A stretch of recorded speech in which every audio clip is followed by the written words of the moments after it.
Hello, beautiful students. This is Brittany, teacher, ready to work on our TED lesson for today, Friday, March 6th. This is the TED lesson for class 511. Today, we are going to continue our lesson in Unit 9, Lesson B. We're going to work on pages 130 and 131. If you remember from Tuesday's lesson, we talked about the artist Candy Chang and her public work of art called Before I Die. The thing that's special about Candy Chang, remember, is that she creates something called interactive art. She creates art that the people passing by on the street can communicate with the artist.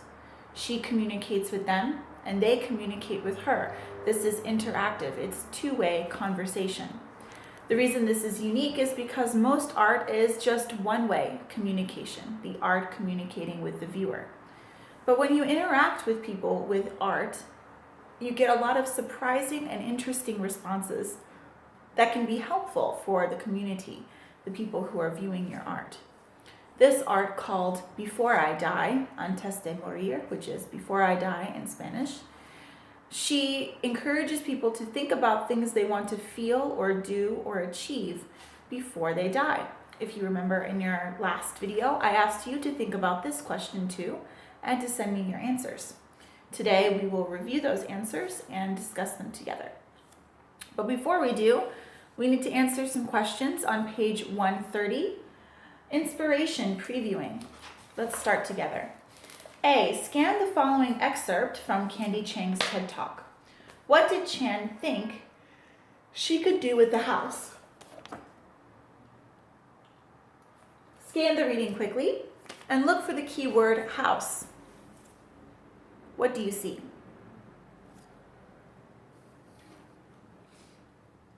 I live near this house and I thought about what? How I could make it a nicer space for my neighborhood. So please write how I could make it a nicer space for my neighborhood. It's here. Let's move on to B. And remember, you can pause this video at any time if you need to go slower. Read the segment again. What changed Chang's life? Let's read it. I live near this house and I thought about how I could make it a nicer space for my neighborhood. And I also thought about something that changed my life forever. Keyword, changed my life. In 2009, I lost someone I loved very much. Let's underline that. That's the answer. I lost someone I loved very much. Or you can write, she lost someone she loved very much. Her name was Joan, and she was like a mother to me, and her death was sudden and unexpected. All right, C. How do you think Chang's friend's death might have changed her life forever? Okay, let's think about this. It's a little sad, okay, but imagine that you have a person in your life who you love very much and they die very suddenly, meaning very quickly and without warning. They are not sick, they are not old, they are not someone who should be dying, they just die. Now I know that this is difficult to think about, but maybe you have had this experience or you know someone who has. Imagine how that might change your life forever. In this case, there are no wrong answers. Any answer that you think of immediately is probably right in some way. But what I think of in this situation is how death can sometimes remind us how special life is. So when you lose someone very quickly, it's painful, but you're reminded that life is not forever for anyone, which might help you to value life a little bit more. That's my opinion. Maybe you have a different opinion, and that's okay. I would be very interested to hear your opinion about this subject. Why do you think Chang's life was changed forever after the death of her friend? Think about that and let me know. Okay, let's continue on to the next page. Getting the main ideas. Now it's up to you. I think Debbie Teacher has included the links for the TED Talk that we're discussing. So please watch the first part of her TED Talk. What ideas does Chang express? Mark the statements true or false. All right, let's discuss. Number 1. Pause the video and hit play again when you're ready to discuss. All right, 1. Chang wanted to paint pictures of her friend who died. 2. It's easy to forget what really matters in our lives. 3. An abandoned house can be a place for people to share their hopes. Think about that for a second. Which of these statements are expressed in Chang's video? If you said that number 1 is false, you would be correct. Chang definitely was inspired by her friend when she created this artwork, but she did not want to paint her friend. Numbers 2 and 3 are both true. All right, let's keep going. Understanding key ideas.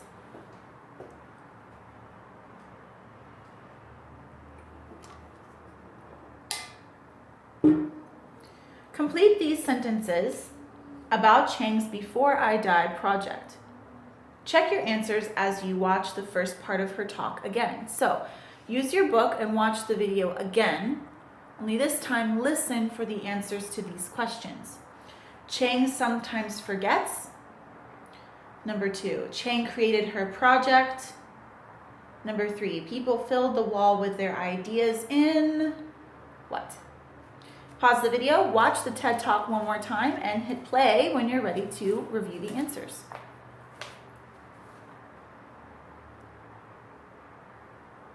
Okay, number 1, Chang sometimes forgets what? A, the people that live in her community. B, the important things in her life. C, the bad things that happen to people.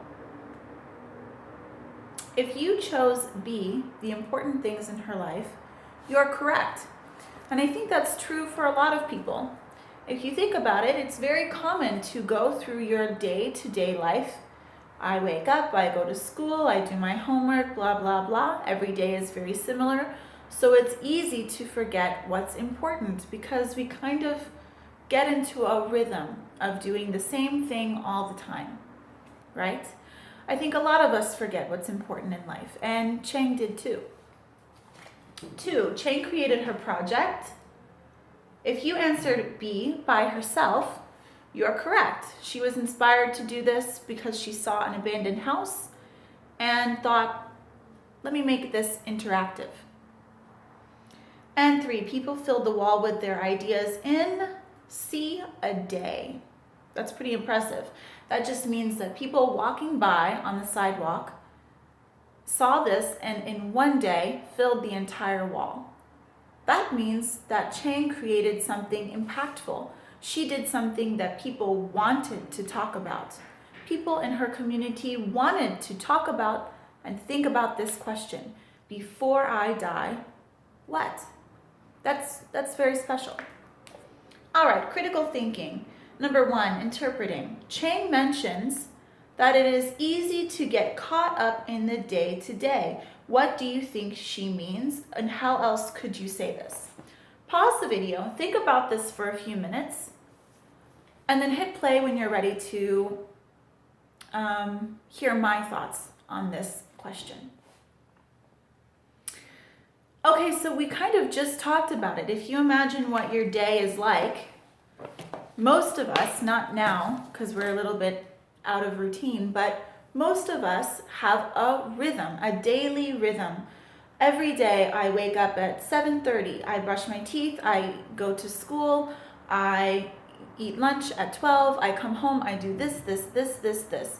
And when you're so caught up in routine, and from one day to the next day, your routine is pretty much the same.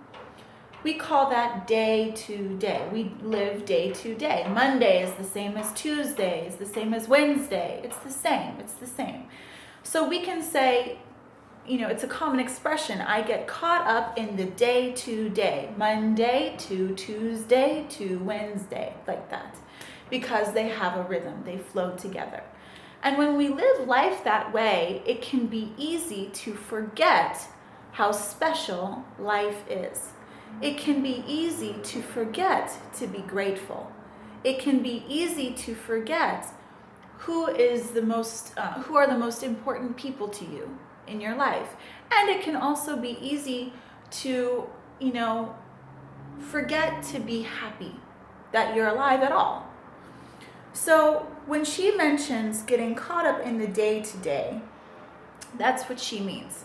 That one day is the same to the next day. Every day is the same. And how could you say this? Well, there are many ways to say this. You could say that we get stuck in a routine, or we get caught up in a rhythm. We repeat the same cycle. It's the same idea. I hope you had similar ideas to mine, and if you don't understand this concept and you want to talk more about it, you can message me on Kakao and we'll talk about it more. Number 2, prediction. At the end of the segment, Chang says she'd like to share a few things that people wrote on this wall. I'm laughing because I've seen the whole video. What kind of things do you think people wrote on the wall? You can write anything you want. Prediction is not a right or wrong answer, but I do want you to think critically about your own thoughts and feelings about what you would do before you die, and try to guess what others like you would say too. So for example, if I'm predicting, I would say that there are a lot of accomplishments, things people want to achieve in their life before they die. Okay? But there are a lot of things that people could write. They could write serious things or silly things. Try to guess, try to predict what you think someone would write. And tell me your opinion. I would be very interested to know. Take a picture of this answer. Please write neatly. You know who I'm talking to. And I will check and get back to you on your answers. Today we are finished with our TED Talk lesson. I will see you again next Tuesday. Thank you for watching and have a great weekend. Bye, everybody.